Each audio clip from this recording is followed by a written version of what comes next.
അങ്ങനെ ഒരു ചാലഞ്ച് മുന്നിൽ കണ്ടിരുന്നു എപ്പോഴെങ്കിലും? ഇല്ല. കാരണം ഞാൻ വ്ലോഗ് ചെയ്യുന്നതിന് മുമ്പേ റെസ്റ്റോറൻറ്റ്സ് തുടങ്ങിയിട്ടുണ്ട്. നിങ്ങൾക്ക് എന്നെ വ്ളോഗർ ആയിട്ടാണ് അറിയുക. ഓക്കെ. ഞാനൊരു കൺസൾട്ടന്റ് ആണ്.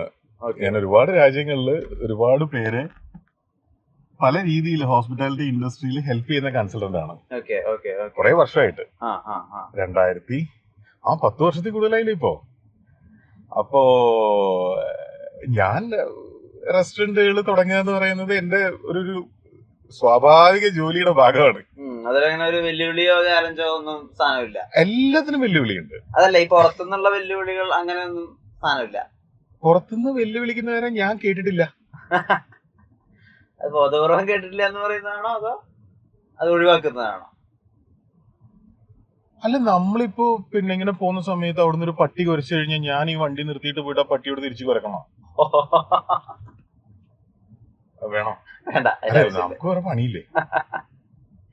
ഈയിടെ കുറച്ചു ദിവസം മുമ്പ് വളരെ പ്രധാനപ്പെട്ട ഒരാള്, അയാള് ഇന്ത്യൻ കായിക ലോകത്ത് വളരെ പ്രധാനപ്പെട്ട ഒരു മനുഷ്യനാണ്.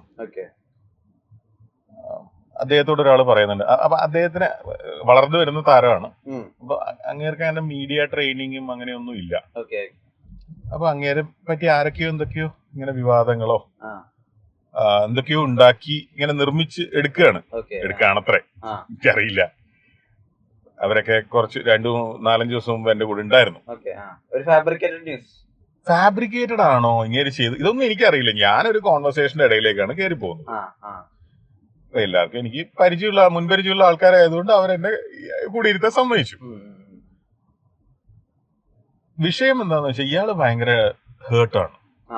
കാരണം അയാള് ഈ മനസ്സാ വാച കർമ്മണ അറിയാത്ത കാര്യത്തിനെ കുറിച്ച് പറയുന്നതാണ് അയാള് പറയുന്നത്. പാവ മനുഷ്യൻ, ചെറിയ പയ്യനല്ലേ. ഈ സ്പോർട്ടിംഗ് രംഗത്തെ വളരെ ചെറിയ പ്രായത്തിൽ തന്നെ ആൾക്കാർ വലിയ സ്റ്റാർ ആവുമല്ലോ. അവിടെ ഉണ്ടായിരുന്ന ഈ രംഗത്ത് തന്നെ വളരെ വെറ്ററൻ ആയിട്ടുള്ളൊരു മനുഷ്യൻ അയാളോട് തിരിച്ചു പറഞ്ഞത്, മോനെ നീ ഇന്ന് ചന്ദ്രനെ പോലെ ഉദിച്ചു നിൽക്കുന്ന ഒരാളാണ്. ഞാനുമായിട്ട് കമ്പാരിസൺ ഒന്നും ഇല്ല കേട്ടോ. ഞാനൊക്കെ അയാളുടെ മുമ്പിൽ വളരെ നിസ്സാര മനുഷ്യനാണ്.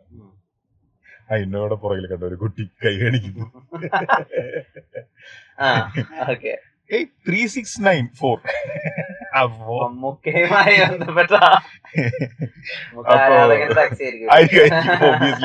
പഴയ ഇന്നോവയാണ്, 10-15 ഉണ്ടാവും. അപ്പൊ നീ ഇന്ന് ഉദിച്ചു നിൽക്കുന്ന ചന്ദ്രനാണ്. നിന്നെ നോക്കിയിട്ട് ഇവിടെ പാതിരാത്രി ഉദിച്ചു നിൽക്കുന്ന നിന്നെ നോക്കി ഓളിയിടാൻ ഇവിടെ ഒരുപാട് ആൾക്കാരുണ്ടാവും, പലരും ഉണ്ടാവും. ചന്ദ്രൻ ഇതിനൊക്കെ മൈൻഡ് ചെയ്യുന്നുണ്ടോ? ചന്ദ്രന് ഒരു പണിയില്ലേ? ചന്ദ്രന്റെ പണി എന്താ? പണ്ട് മഹാകവി പി ചെയ്തു എന്നാണ് പറഞ്ഞത്. ബാലചന്ദ്രൻ ചുള്ളിക്കാട് എഴുതിയതാണ് ചിദംബര സ്മരണയില്. കവി പറഞ്ഞ എന്താന്ന് വെച്ച് കഴിഞ്ഞാല്, ഇപ്പൊ ജനലിന്റെ അരികിലേക്ക് നിന്നിട്ട് ഈ ചന്ദ്രന്റെ വെളിച്ചത്തില് ചുണ്ണാമ്പ് വെറ്റിലയിൽ തേക്കുകയാണ് മഹാകവി. അപ്പൊ അദ്ദേഹം പറഞ്ഞത്രേ, എന്റെ കണ്ണട ഇങ്ങെടുക്ക്, എനിക്ക് ചന്ദ്രന്റെ നിലാവും ചുണ്ണാമ്പും തമ്മിൽ മാറിപ്പോകുന്നു.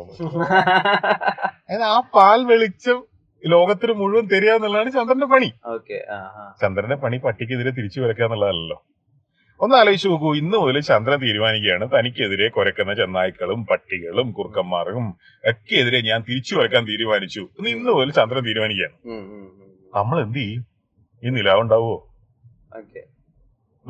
ഉണ്ടാവില്ല. ഈ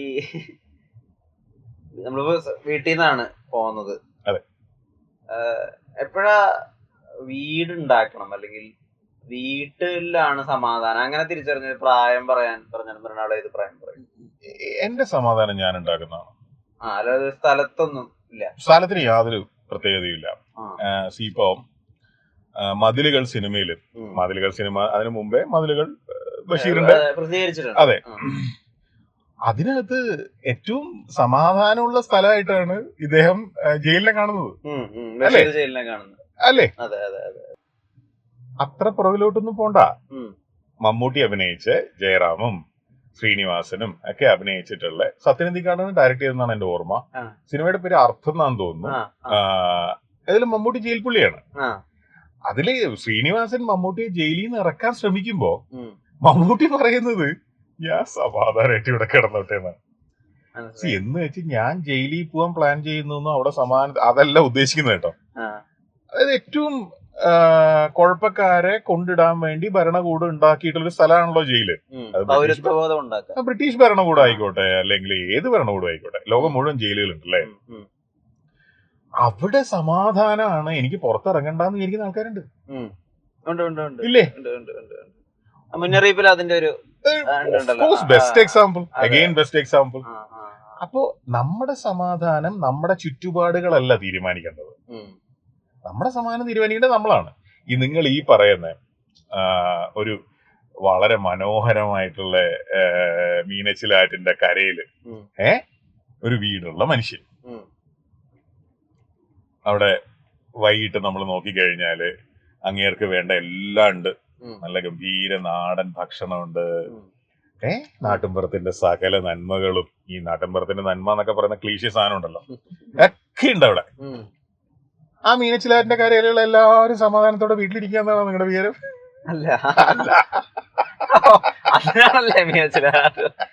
so it is nothing to do with your surroundings. നിങ്ങൾ നിങ്ങളുടെ സമാധാനം ഉണ്ടാക്കുക, അതാണ് നിങ്ങളുടെ പണി. അരിവൊന്നും ചെയ്യാൻ പറ്റൂല. ഈ rise of Arabia, rise of Persia, sorry rise of Persia, അത് പ്രിൻസ് ഓഫ് പേർഷ്യ പിന്നെ കോപ്പി അടിച്ചെന്നവരോട് പറയുന്നുണ്ട്. റൈസ് ഓഫ് അറേബ്യ എന്നാക്കിയാൽ മതിയിരുന്നു. റൈസ് ഓഫ് പേർഷ്യ തുടങ്ങുന്ന സമയത്ത് ഇപ്പൊ എത്രയോ ബിരിയാണികൾ കഴിച്ചിരിക്കുന്നു, എത്രയോ ബിരിയാണി രുചികൾ നാവിലൂടെ കടന്നു പോയിരിക്കുന്നു. ഏതിന്റെങ്കിലും ഒരു പകർപ്പ് റൈസ് ഓഫ് പേർഷ്യയിൽ വേണം, അല്ലെങ്കിൽ ഏതിന്റെങ്കിലും ഒരു ചെറിയ ഇൻസ്പിറേഷൻ വേണം, അങ്ങനെ തോന്നിച്ച ബിരിയാണികൾ ഉണ്ടായിരുന്നു. അതിനു മുമ്പ് ഞാൻ എന്തുകൊണ്ട് റെസ്റ്റോറന്റ് തുടങ്ങി എന്ന് പറയണം. 1000-ൽ കൂടുതൽ റെസ്റ്റോറന്റുകളുമായിട്ട് ബന്ധപ്പെട്ടിട്ട് ലോകം മുഴുവൻ പല ജോലികൾ ഞാൻ ചെയ്തിട്ടുണ്ട്. ഞാൻ എന്നോട് റെസ്റ്റോറന്റ് തുടങ്ങാൻ, അതായത് എനിക്ക് ലക്ഷക്കണക്കിന് രൂപ ഫീസ് തന്നിട്ട് കൺസൾട്ടന്റ് ആവാൻ പറ്റുമെന്ന് ചോദിക്കുന്നവരോട് ഞാൻ ആദ്യം പറയാറ്, ഇത് വേണോ? എന്തിനാപ്പോ? നല്ല സമാധാനമായിട്ടുള്ള ജീവിതമല്ലേ, ഇത് ചെയ്യരുത്. ഇതാണ് ഏറ്റവും ടഫസ്റ്റ് ആയിട്ടുള്ള ബിസിനസ്. ലോകത്തിലെ ആദ്യത്തെ ബിസിനസ് എന്ന് പറയുന്നത് പ്രോസ്റ്റിറ്റ്യൂഷനാണ് മനുഷ്യന്റെ ചരിത്രത്തിലെ. അതായത് എന്തെങ്കിലും ഒരു ദ്രവ്യം അല്ലെങ്കിൽ ഒരു ഒരു ഒരു ഫേവറിന് വേണ്ടിയിട്ട് പകരം ഒരു ദ്രവ്യം കൊടുത്തൊരു സാധനം പ്രോസ്റ്റിറ്റ്യൂഷനാണ്. അത് കഴിഞ്ഞിട്ട് രണ്ടാമത്തെ ബിസിനസ്സാണ് ഫുഡ്. മാത്രമല്ല ഈ രണ്ടിൽ നിന്നും കിട്ടുന്ന ആനന്ദം സിമിലർ ആണ്. അതായത് രണ്ടും അനുഭവിക്കുമ്പോൾ ഒരാൾക്ക് കിട്ടുന്ന ആനന്ദം സിമിലർ ആണ്. അതുപോലൊരു ആനന്ദം വേറെ ഒന്നിനും ഇല്ല എന്നും സൈക്കോളജിസ്റ്റുകൾ പറഞ്ഞിട്ടുണ്ട്. അത്രയും കോംപ്ലിക്കേറ്റഡ് ബിസിനസ് ആണിത്. എനിക്ക് ഞാൻ ഈ പറയുന്ന ലക്ഷക്കണക്കിന് രൂപ ഫീസ് കൺസൾട്ടൻസിയിൽ വാങ്ങിക്കാൻ പറ്റുന്നതും ഈ ബിസിനസ് അത്രയും കോംപ്ലിക്കേറ്റഡും അത്രയും റിസ്കി ആയതുകൊണ്ടുമാണ്. ഇല്ലാണ്ട് അങ്ങനെ ഒരു ഫീസ് ഒരു കൺസൾട്ടന്റിന് തരേണ്ട കാര്യമില്ലല്ലോ. അപ്പൊ ഞാനൊരു റെസ്റ്റോറന്റ് തുടങ്ങാൻ വേണ്ടി തുടങ്ങിയതല്ല. അത് എത്രയോ തവണ പലയിടത്ത് ചെയ്ത് കഴിഞ്ഞില്ലേ. എനിക്ക് വേണ്ടിയിട്ടല്ലാന്നേ ഉള്ളൂ. അതിപ്പോ നമ്മൾ നിന്ന് ചെയ്യുന്ന സമയത്ത് അത് എന്റെ പേരിലാണോ വേറൊരാളുടെ പേരിലാണോ എന്നുള്ളത് ഒരു ടെക്നിക്കൽ കാര്യം മാത്രമല്ല. അതില് വലിയ സംഭവമൊന്നുമില്ല. പിന്നെ എനിക്ക് നന്നായിട്ട് അറിയാം, ഞാൻ ഇപ്പൊ ചെയ്യുന്ന ബിസിനസ്, ഈ റെസ്റ്റോറന്റ് ബിസിനസ് ആയാലും അതിന്റെ സക്സസ് റേറ്റ് എന്ന് പറയുന്നത് വെറും 10% താഴെയാണ്. പിന്നെ എത്ര മിടുക്കന്മാര്, എത്ര മിടുക്കികള്, എത്ര ഗംഭീരമായിട്ട് എത്ര പ്ലാൻ ചെയ്താലും ഇതിന്റെ ഗ്ലോബൽ സക്സസ് റേറ്റ് 10% താഴെ. അല്ല, ഞാൻ അവിടെ ചോദിച്ചോട്ടെ, ഇടപെടല്ല, ഈ ആത്മാർത്ഥത വ്യത്യാസം ഉണ്ടാവും? അപ്പൊ മോനെ, ആത്മാർത്ഥമായിട്ട് പുഴുങ്ങിയ കഞ്ഞി ഉണ്ടാവില്ല എന്ന്. മറ്റേ ഈ പാഷൻ, ഓണസ്റ്റി, ആത്മാർത്ഥത ഇതൊക്കെ ഉള്ളവര് ബിസിനസ് ചെയ്തിട്ട് ലോകം കീഴടക്കുമായിരുന്നെങ്കിൽ ഈ ലോകത്ത് എത്ര കുട്ടികുത്തിയ ബിസിനസ്സുകാരുണ്ടായേനെ. ഇതൊന്നും അല്ല ബിസിനസ്സിന് വേണ്ടത്. പാഷൻ ഉണ്ടെങ്കിൽ നിങ്ങൾ അതിന്റെ പുറകെ പോവൂ, നിങ്ങൾ അതിനെ ചേസ് ചെയ്യൂ, നിങ്ങൾ അത് ചെയ്യൂ. You need business acumen. Business acumen വേണം ബിസിനസ്സിന്. അല്ലാണ്ട് പാഷൻ ഇട്ടിട്ട് പുഴുങ്ങി കഴിഞ്ഞാൽ ബിസിനസ് ആവൂല.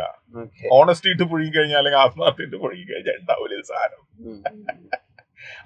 അത് തെറ്റിദ്ധാരണയാണ്. അത് ഈ മോട്ടിവേഷണൽ സ്പീക്കേഴ്സ് എന്ന് പറയുന്ന ഒരു കൂട്ടം ആൾക്കാരുണ്ട്. അതിനെപ്പറ്റി വിനീത് ശ്രീനിവാസൻ കൃത്യമായിട്ട് പറഞ്ഞിട്ടുണ്ട്. എടാ, നിന്നെ പോലൊരു സുഹൃത്തിനെ അല്ല എനിക്ക് വേണ്ടത്. വെറുതെ കൂടിയുള്ളവന് അനാവശ്യമായിട്ട് കൊണ്ടുപോയി കുഴി. ഈ പാവപ്പെട്ടവൻ മര്യാദ ഒരു IT ജോലി ചെയ്ത് ജീവിക്കായിരിക്കും. ഇവൻ ഇങ്ങനെ മോട്ടിവേഷൻ കത്തിച്ചു കൊടുത്തോണ്ടിരിക്കുകയാണ് ഡെയിലി ഇൻസ്റ്റാഗ്രാമിലും യൂട്യൂബിലും TV ചാനലിലും ഇരുന്നിട്ട്. ഈ പാവം മനുഷ്യൻ പോയിട്ട് ജോലി റിസൈൻ ചെയ്ത് ഇത് തുടങ്ങി കുത്തുവാല എടുക്കും. ഒന്നും വേണ്ടെന്നേ, ഇവിടെ നിന്ന് 8 കിലോമീറ്റർ പോയ കാക്കനാടായില്ലേ, അവിടെ പോയി കഴിഞ്ഞാൽ ഇങ്ങനത്തെ പാവം മനുഷ്യന്മാരെ എത്ര കാണാം, ബാംഗ്ലൂര് കാണാം. സോ അതല്ല വേണ്ടത്, ബിസിനസ് ആക്യുമെന്റ് ആണ് വേണ്ടത്. അപ്പൊ നമ്മൾ റിയലിസ്റ്റിക് ആവണം. എന്താണ് സക്സസ് റേറ്റ്?